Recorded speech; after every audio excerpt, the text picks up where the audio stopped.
Police in Connecticut begin to suspect a missing woman was murdered. But how can they prove it when they haven't got the body?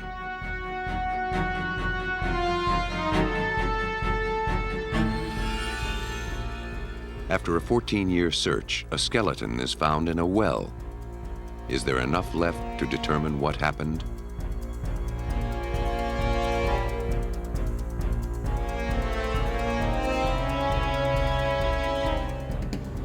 A homicide investigation stalls until a dead man helps solve the mystery of his son's disappearance. Hiding the victim used to be the key to getting away with murder, but no longer. Even without a body, forensics can tear the fabric of lies and expose the bodies of evidence.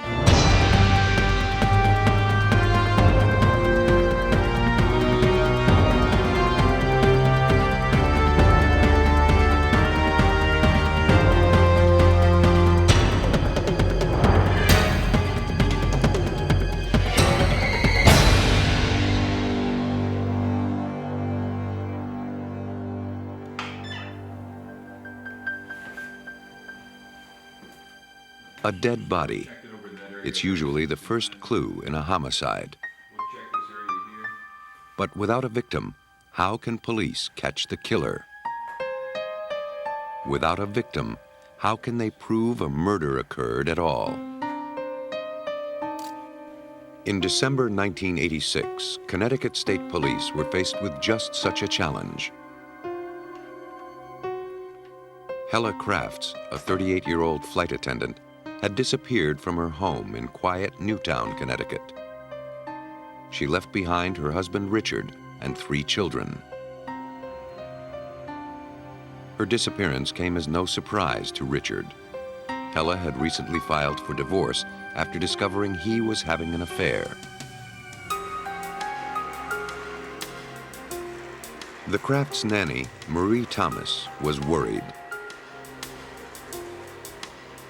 Her suspicions grew when she noticed stains on the carpet near Hela's side of the bed. She called Hela's best friend, who in turn contacted Hela's lawyer. According to State Police Detective Joseph DeStefano, Hela may have feared for her life. Hela explained to her attorney that if for some reason she disappeared or wasn't around any longer or something wasn't right, and not to take it as being a coincidence, that there was something wrong. And she had asked her attorney, please look into it. That is exactly what had happened. Hela did disappear. Police questioned Richard Crafts. Though they knew his situation with Hela was rocky, he seemed an unlikely suspect. Besides his day job as a commercial airline pilot, Richard was a town constable, sworn to uphold the law. But as state investigators talked to Hela's friends, suspicions about Richard began to grow. When people were asking Richard where Hela was, he gave several different answers. At one point he said she was visiting her mother. At another point I believe he said she was visiting her sister. At another point he said he didn't know where she was. Things that weren't consistent with what a husband would say if his wife was missing. That in itself created some suspicion. Police had enough information to obtain a search warrant of Crafts' house, but not enough to charge Richard with any crime. They still didn't know if this was a criminal investigation or a wild goose chase. At this point in time, we had no answers. All we had were questions. They hoped to find some answers in the Crafts' bedroom. By the time they obtained the warrant, the room was virtually empty, apparently to get ready for new carpeting, but perhaps also to disrupt the crime scene. Meanwhile, Richard was on his way to Florida for Christmas and miles ahead of the police. Something happened here, but had the suspect erased all the evidence?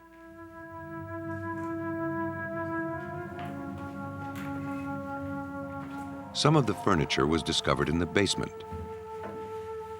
Before investigators could examine the bedroom, they called in a friend of Hela's to tell them how it was arranged.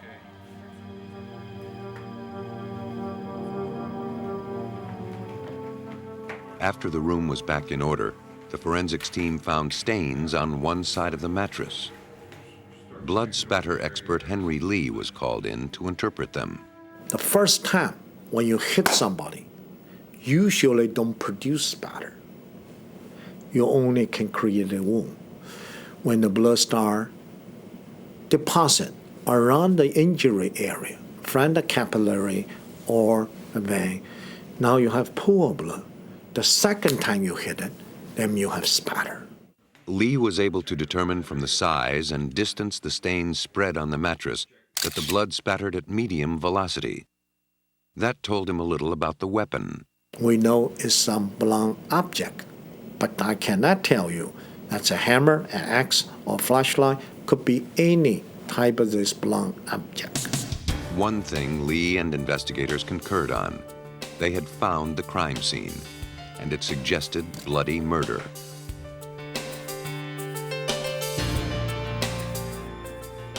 A faint pattern of blood on Hela and Richard Craft's mattress was enough to turn up the heat on what was, until then, a missing persons investigation. Now, police felt that Hela might be dead and that Richard Crafts had killed her. But the proof was scant, shaky. They were relying more on instinct than evidence. If Mrs. Crafts was killed, where was her body? They'd have to do their homework. The next level of the investigation was a review of paperwork that we had found in Mr. Craft's background, particularly his credit card receipts. On the roster of routine purchases, one line stood out. We found that Richard Crafts had rented a wood chipper from the Darien Rental Agency in Darien, Connecticut. Though it seemed like a shot in the dark, DeStefano's sergeant suggested that perhaps Crafts used a wood chipper to eliminate the body. DeStefano was skeptical. My immediate thought was things like that don't happen. They happen on television, but they don't happen in real life. He went to Darien Rental to see if it was even possible to use a wood chipper to dispose of a body. The rental agent showed him the chipper that Richard Crafts rented on November 18th, around the same date Hela Crafts disappeared. Okay, essentially what we have then, we've got all the material being fed in through this end. Right. And it's coming in contact with the cutters on the wheel over here. Yeah, which is spinning. Now, about how thick is that wheel? About 2 inches? 2 inches, yes, sir. And that's solid steel. Yeah, it weighs about 900 pounds. 900 pounds. Those blades, one on either side. So once that wheel gets moving, nothing stops it. No, not at all. The only thing that happens is whatever hits that gets cut. Yeah, you could throw a piece of steel in there, it wouldn't make any difference. It would cut it up.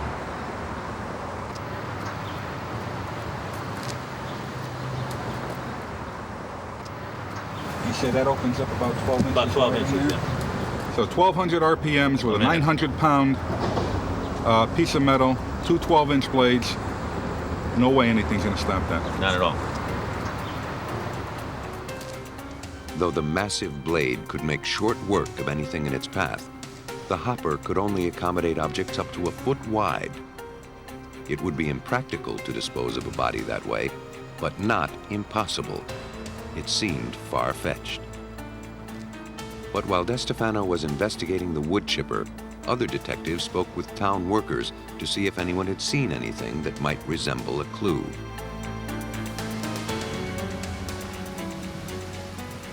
A utility worker reported he was out in the early morning of November 19th. He saw someone operating what looked to be a wood chipper on River Road, adjacent to the Housatonic River. That chance observation propelled an otherwise stalled investigation. Attention shifted to River Road.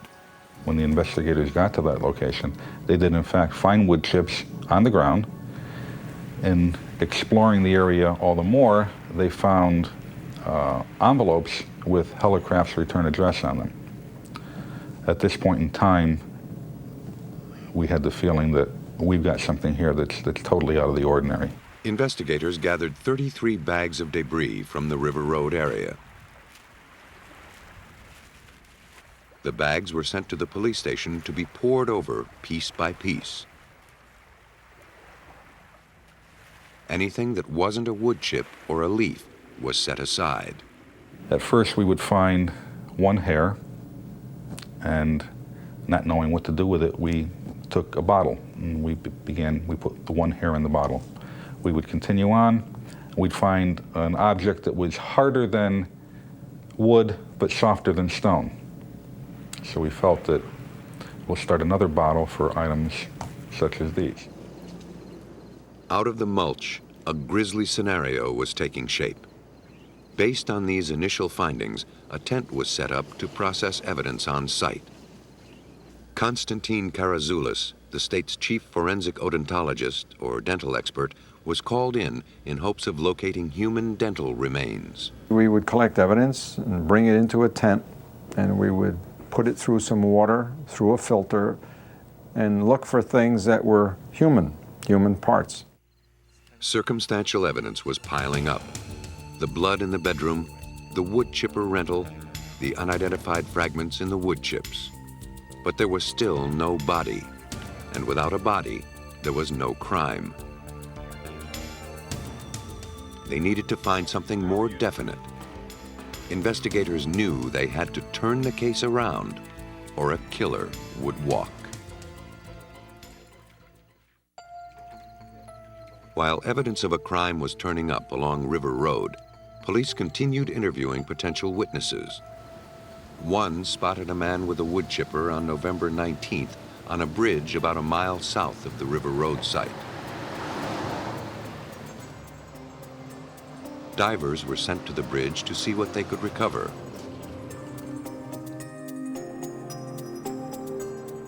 The water under a bridge is the repository of all things broken and discarded. It's a dumping ground for vandals, and a place where unwanted possessions are tossed and forgotten. Most are mundane, but sometimes the unexpected turns up. Dan Lewis was one of the divers. What we were looking for was anything that could have been used as a weapon. We were looking for any type of a container, and certainly any more body fragments. Underneath this bridge, there's many parking meters, road signs, shopping carts, the usual kind of things that you'll find discarded off of a bridge. I mean, something like a chainsaw or type of weapon will be totally out of place. When they came up with that, we immediately knew that we may have something here that pertained to that case.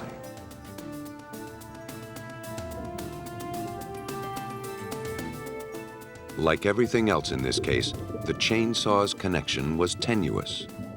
The tool was sent to Dr. Lee's lab to see if a link could be made.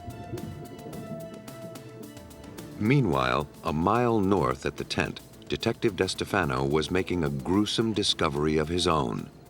I had just put some debris into the screen. I had rinsed it off, and my normal course was after I would rinse, I would go through it with my fingers just to make sure that it was totally rinsed. As I was going through, you develop a certain feel for what you're dealing with, and wood chips have a certain consistency about them. As I went through, I felt something that didn't feel like a wood chip. It felt slippery. And when I held it under the light, I found it to be the tip of a finger. The evidence of the crime was becoming ever more apparent, but it still wasn't strong enough to prove Hela's murder or to name her killer. The pieces would start to come together in Lee's lab as the chainsaw was studied. The chainsaw deposit in the river must have a reason. We initially don't know what's the significance and the linkage. But by examining the chainsaw, we found tiny fragment of hair.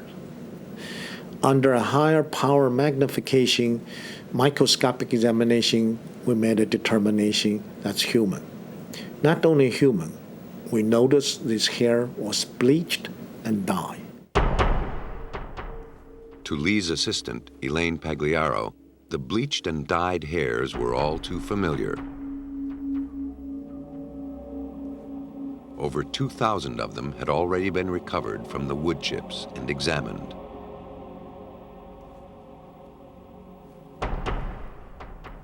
The roots were of something we call paintbrush type. This paintbrush appearance to a root is characteristically found when hair is in tissue, and then that tissue starts to putrefy. and the chemicals from the putrefaction affect the appearance of the hair root. So it ends up looking just like a paintbrush. That's important in an investigation such as the Crafts case, because it indicates that the hair was in tissue and wasn't from a beauty parlor and dumped alongside the road.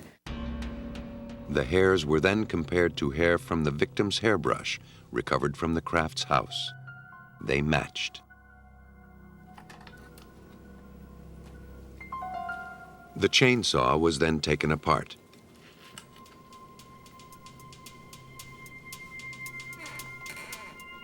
Inside the housing were blue-green cloth fibers and remnants of flesh and blood. The fibers were the same color and fabric as Hela's nightclothes. The flesh in the chainsaw proved to be human, and the blood type matched Hela Crafts. Now it was a matter of finding out who the chainsaw belonged to. The serial number was corroded from being underwater, but Elaine Pagliaro was able to restore it. Because of the nature of the way metal is formed, the impression goes through several layers. So even if you scrape off the top layer, if you take away that scraped portion, you should be able to raise up the impressed areas below. She applied a chemical to the surface of the plate, which dissolved the corroded layers of metal, revealing the serial number.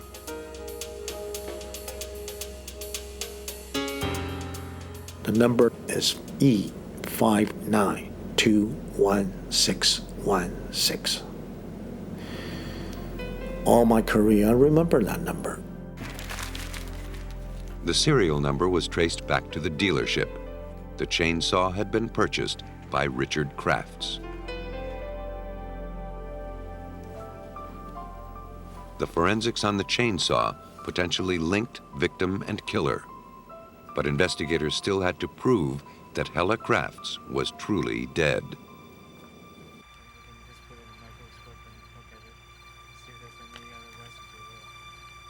After combing the banks of the River Road site for more than a week, Dr. Karazoulis found the final piece of the puzzle. And as I looked down, I noticed there was an object. And that object turned out to be a human tooth. In forensics, this is the Holy Grail. I knew I had everything that I would need to make an identification of a human being. A comparison with dental records proved the tooth belonged to Hela Crafts. But it suggested more than that. Part of the jawbone was still clinging to the tooth, and part of the root was cut off.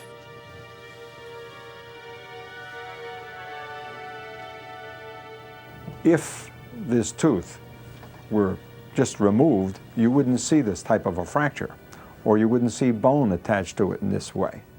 So I believe that some force broke this tooth from its seat in the jaw and crushed whatever it was holding to pieces.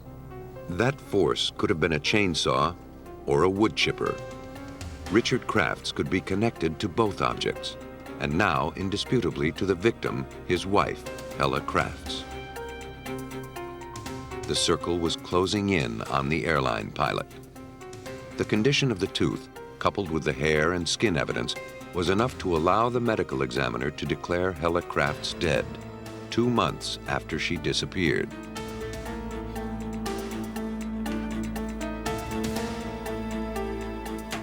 Based on the trail of evidence, police reconstructed the likely scenario of Hela Crafts' death. On the night of November 18th, Hela was preparing for bed when Richard struck her with a blunt object. He got rid of the bloody sheets, but left telltale stains on the mattress and carpet.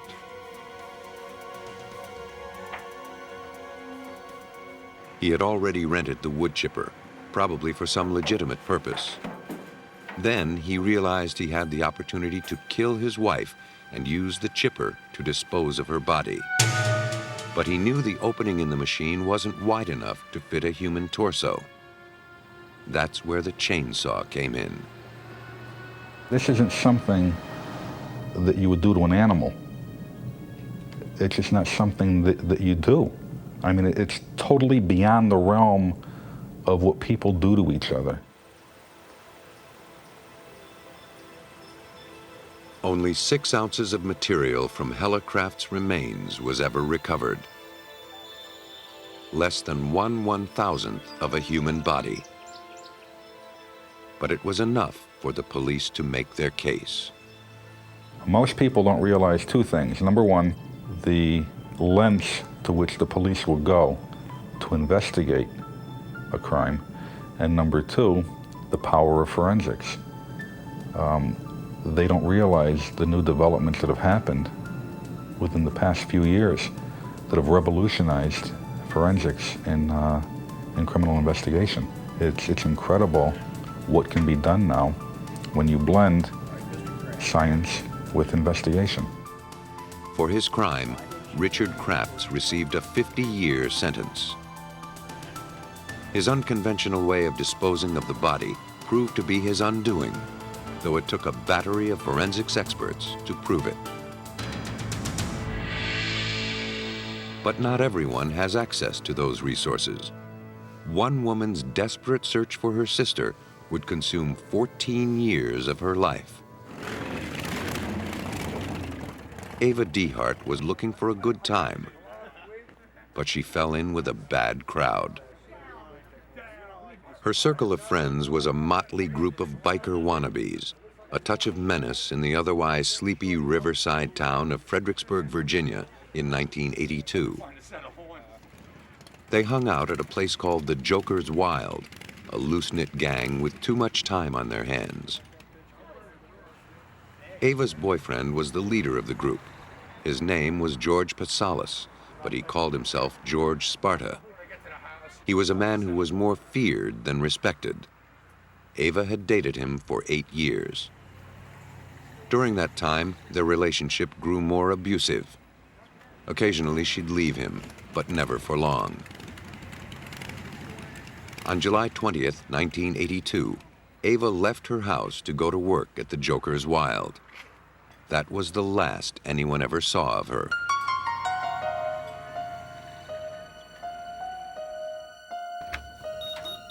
After a day had gone by with no sign of Ava, her family contacted the Stafford County Sheriff's Department. Detective Billy Bowler explains the investigation. When the investigation was first initiated, it was a missing persons report, and our sheriff at the time was chief of detectives and picked up the case. He followed through with, interviewed the family. He went to interview Patales. Patales produces a handwritten letter that was confirmed through family members that it was in her handwriting, more or less a Dear John type letter. I'm leaving, they had a spat, see you later, that kind of thing. I'm not coming back. If George knew where Ava had gone, he wasn't telling. Neither was anyone else. With no leads and no clear signs of foul play, the sheriff's investigation could go no further. I think Patales, of course, was targeted as a suspect or an individual responsible right from Jump Street, but they had no one coming forward with any information. There was no, we had no body, we had no forensic evidence, we had no Ava Dehart. And Ava's family had no consolation. Ava's sister Debbie suspected a conspiracy of silence among the gang at the Joker's Wild. She felt the police weren't taking the case seriously. She knew that if Ava was to be found, she'd have to go it alone.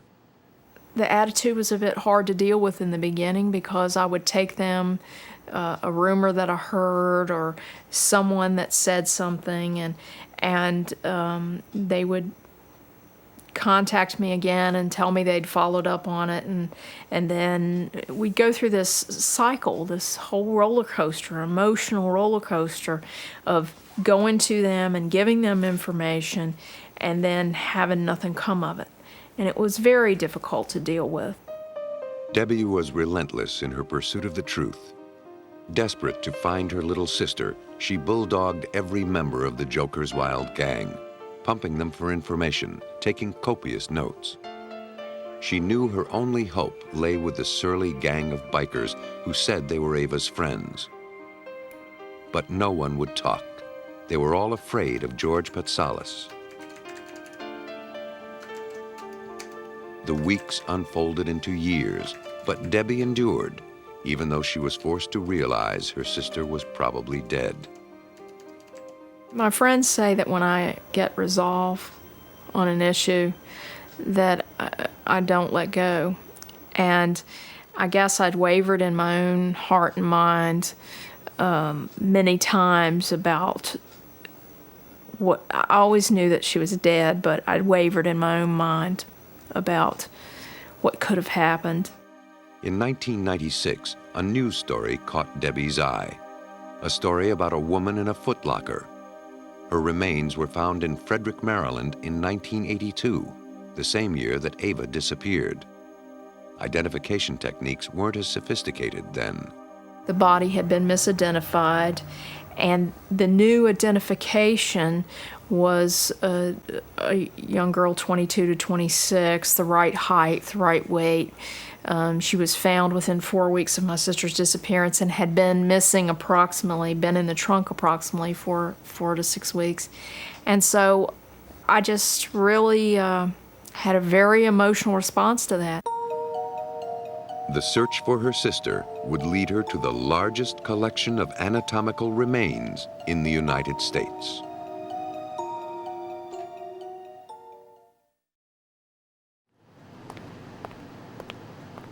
In April 1996, renowned forensic authority Doug Owsley of the Smithsonian Institution in Washington applied his expertise to putting a face on the lady in the trunk. Well, that was then printed in the papers, and it turned out that Debbie Dehart, the sister of Ava Dehart, happened to see that in the newspapers, and she thought, could that possibly be Ava? Because Ava had disappeared in 1982. Encouraged by the preliminary description of the lady in the trunk, Debbie acquired Ava's dental records so Owsley could compare them. But sadly, the dental work didn't match. The lady in the trunk was not Ava Dehart. Debbie Dehart's quest showed no sign of ending, but the lady in the trunk provided some unexpected help after all. There was so much publicity surrounding it. There were TV people and media people pursuing me, and I did some interviews. And as a result of that, I started to get phone calls. People were interested again. And I got some anonymous calls, people with little bits and pieces of information, but information I had needed all along. After 14 years of pushing, Debbie finally felt like she was making progress. She knew this could be her last chance. She hired private investigator Al Baker to help her follow up with the former members of the Joker's Wild gang. We began making contact with various people, which Debbie was able to provide us with the names. She had done that thorough job as to know who was part of this group, how we could contact most of them. Nobody knew anything definite. Many were still afraid of George Patales. But one name kept coming up, Barbara Campfield, the woman who became Patales' girlfriend after Ava and who eventually married him. One woman in particular said she helped Campfield clean up some blood at the Joker's Wild after Ava's disappearance. At the time, Campfield told her that the blood was the result of a fight. It seemed that Barbara Campfield knew something. But what? Debbie had already tried speaking with her, but got nowhere. Now Baker gave it a try. I started off by introducing myself to her, providing her my card, giving her phone numbers, and calmly explaining to her that we were now in the investigation with the Dehart family and that we were not going away, that this investigation would continue, was not going to stop, and we were going to talk to everybody we could to try and find out where Ava was. Baker kept pursuing Campfield. Realizing that Baker wasn't going to let up, she was persuaded to work out a deal.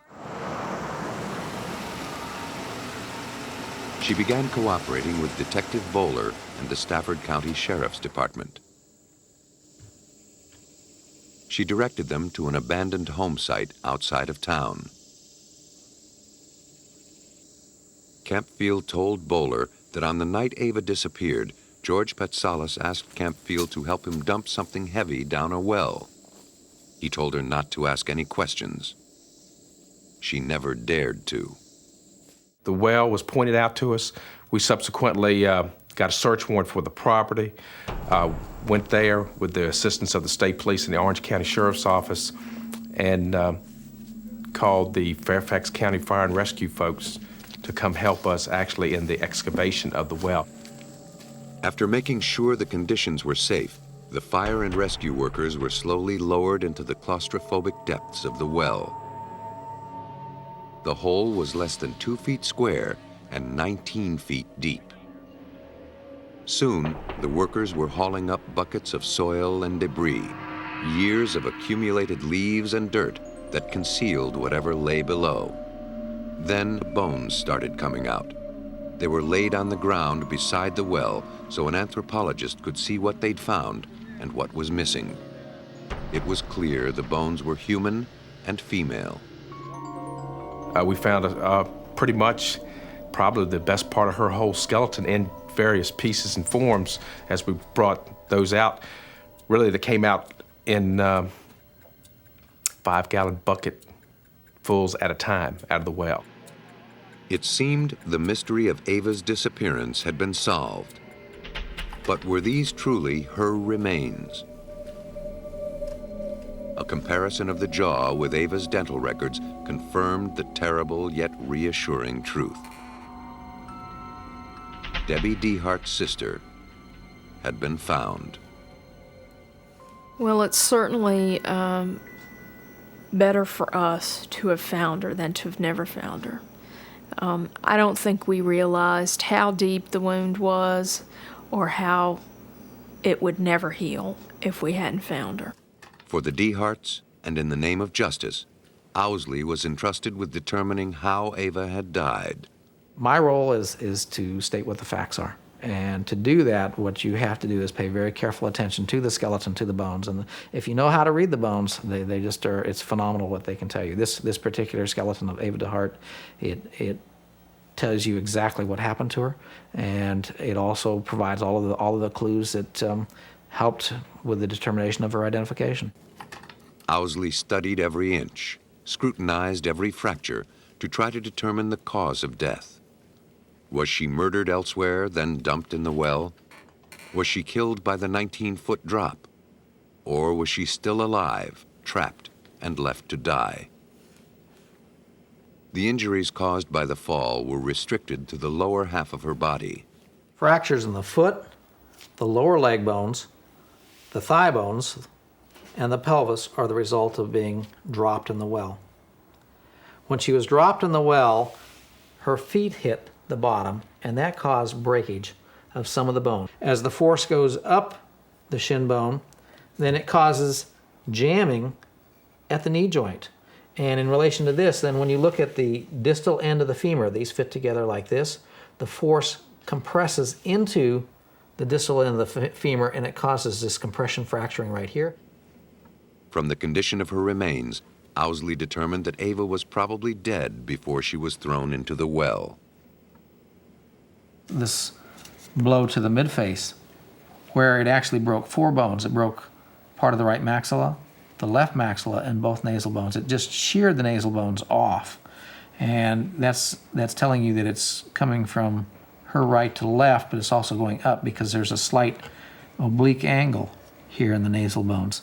There's no sign of a tool or any being hit with a specific type of weapon. This is something that apparently was done with a fist. There was not a part of the skeleton that didn't have some type of injury. It was savage. That's the only way that you can classify it, because I think even the blow to the face would knock most people out. He was simply out to kill the girl. George Patales, now living in Florida, was charged with the murder of Ava Dehart. At the trial, Owsley presented Ava's remains to the jury. Through his forensic interpretation, she was able to testify against her killer. I think that Doug felt that the dramatic way that she died, that she would speak to the jury, that it would be Ava telling the jury look what happened to me. And I believe the Commonwealth's attorney used those exact words. Look what happened to me. On October 8, 1997, George Patales was sentenced to life in prison for his crimes. The case against Patales was solved through forensics, detective work, and second-hand accounts. But suppose a crime had no witnesses, no crime scene, and no trace of a body. In April 1992, a 13-year-old Chevette was towed into an impoundment lot in Louisville, Kentucky. There, it joined the ranks of other abandoned vehicles, awaiting their date with the crusher. At the time, no one knew it, but this car held a terrible secret.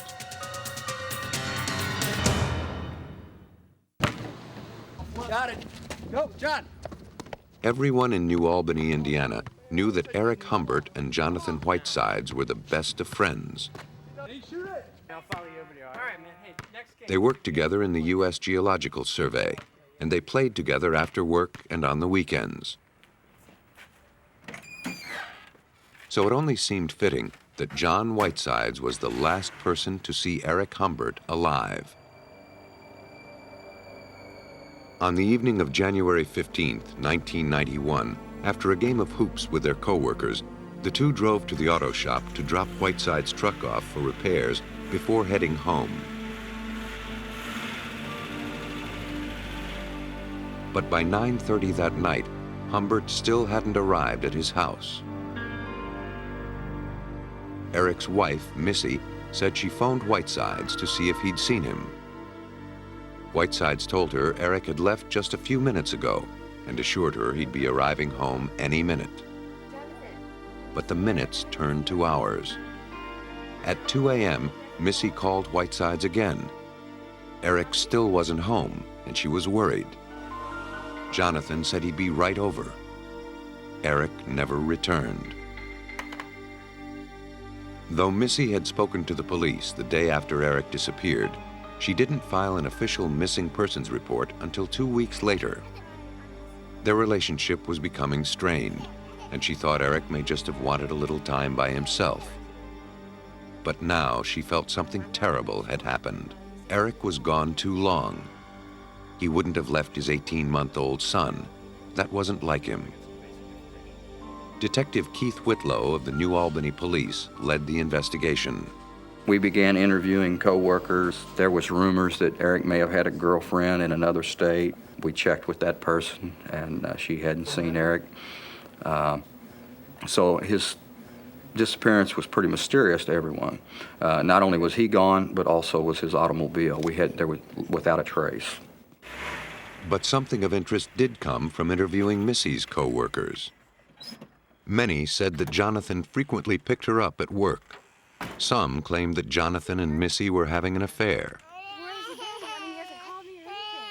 Suspicions centered around Jonathan Whitesides, but there was not the slightest evidence that anything illegal had happened, nothing to link him to any wrongdoing.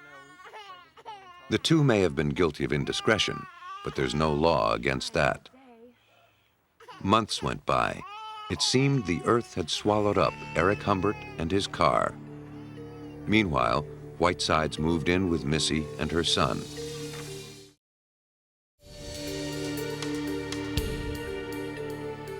Then, in April, 4 months after Eric was reported missing, a white Chevette turned up in a state impoundment lot in Louisville, Kentucky. Unclaimed, it was about to be sold or scrapped. But they decided, as a matter of routine, to make one last check with the National Crime Information Center to see if this car was in fact stolen and whether they could have located owner. When they did, they got a hit on the car showing that the car was part of a missing persons investigation right across the Ohio River from them in New Albany, Indiana. We were very, very close to losing a very key piece of the puzzle. The car belonged to Eric Hbert. It was stripped of its tags. In the hatchback were traces of blood. Hey, look at that. Louisville detectives interviewed Whitesides, the last person to see Hbert alive. Do you know who killed Eric Hbert? No. He consented to a polygraph exam. Do you know where Eric Hbert is? No. He failed. Did you kill Eric Hbert? No. When confronted with the results, Whitesides admitted he knew more than he let on. He told police that after the basketball game on the night Eric disappeared, the two men drove to the auto shop to drop off Whitesides' truck. Afterward, they drove to Whitesides' house to work on another car. From there, Whitesides' story took a bizarre twist. He says that suddenly Eric went into a rage and accused him of having an affair with his wife and produced a knife, and that an altercation, a physical altercation between the two men developed there in the garage. During the scuffle, Jonathan claimed that Eric was accidentally stabbed in the throat, a wound which, according to Jonathan, proved to be fatal. Jonathan panicked. He thought nobody would believe the freak accident. He loaded the body into the back of the Chevette, drove several miles to a remote spot on the Ohio River, and dumped it in. He couldn't recall exactly where he unloaded it. The police were skeptical of Whitesides' tale. After his statement, he was arrested while they checked out his story. It just didn't pan out. It just didn't seem logical. We even had officers simulate the combat that he had described, and we found it very difficult to believe that it happened the way that he said that it did. Unless the body turned up, the only physical evidence to prove or refute Whitesides' story was the blood-stained Chevette. The stains in the hatchback were consistent with the wounded body being stashed there. But one feature stood out. The trunk liner contained an unusual pattern, 5 lines of blood shaped like a chevron. Some blood-soaked object had been pressed against the liner, causing the marks. They were parallel, so they couldn't be impressions of fingers. The stain was notable, but meaningless, at least so far. Under the hood, investigators found a large spatter of blood. In it was a bright green fiber. No one could explain how it got there or what it meant. Inside the engine compartment appeared what looked like human tissue. It was sent off for analysis. Forensics expert Rod Englert was brought in to study the blood evidence. He found the fine mist of blood on the distributor cap wasn't consistent with a knife wound. He demonstrates. What I'm going to do is take some blood here, and let's say that the end of this eyedropper is the end of a knife. And let's say that it has gone into my neck and I draw it back to maybe stab again, or I just pull it out very quickly. What it will cause is what's called cast off, and cast off is the resultant pattern that you see there. Now if you put these two together, as we have here, there's an enormous amount of difference between those two patterns. A knife wound creates a cast-off that comes from one direction. But what Englert saw on the distributor cap was multi-directional. And that only comes about through gunshot. To Englert, the cloudy mist of blood clearly showed that Whitesides was lying. That's the origin of that blood. In Indiana, the pattern of bloodstains in Eric Hmbert's Chevette raised doubts that he was stabbed in the throat. More doubts were raised at the forensics lab in Oregon, where the tissue sample collected from the engine was studied by Ray Grimsbo. Microscopic analysis revealed the tissue was human, but it wasn't from anyone's neck. The arrangement of the cells, how the cells stained, told us that it was brain tissue. It was not from the skin or exfoliated tissue from some other area. This was neural tissue. We had to figure out then, how does it get out of a neck wound? And logically, it couldn't happen that way. A closer examination of the car revealed a single bullet hole concealed at the base of the windshield wiper. 2 small fragments were recovered and sent to Grimsbo. He confirmed they were fragments of a bullet and its copper jacket. But most intriguing was the single tiny green fiber clinging to the bullet. He didn't know what to make of it. One thing was certain. The car was the scene of a shooting, not a stabbing. Whiteside's story wasn't washing. Seeking the truth, investigators went to the garage at the house where Jonathan Whitesides was living. The garage where he said his friend had accidentally stabbed himself to death. The crime scene was now 4 months old. Would anything be left? At first sight, the garage looked clean. But soon, a 9mm cartridge was found. Days later, a 9mm handgun was retrieved from Whiteside's work van. It seemed Eric Hbert had been shot. The brain tissue and the trajectory of the bullet indicated he was shot in the head. But something was missing. Something didn't seem right. Well, we don't have a lot of blood spatter. Normally when someone gets shot in the head, we have blood and gore everywhere. In this situation, we had very little.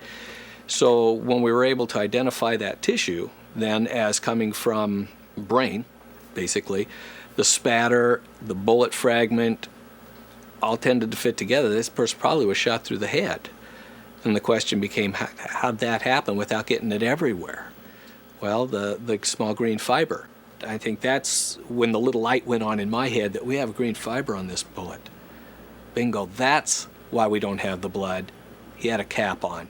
The weave pattern of the bloodied watch cap could also have made the chevron-shaped marks in the hatchback. The evidence so far was compelling and consistent, but was it enough to convince a jury the victim was truly Eric Hbert?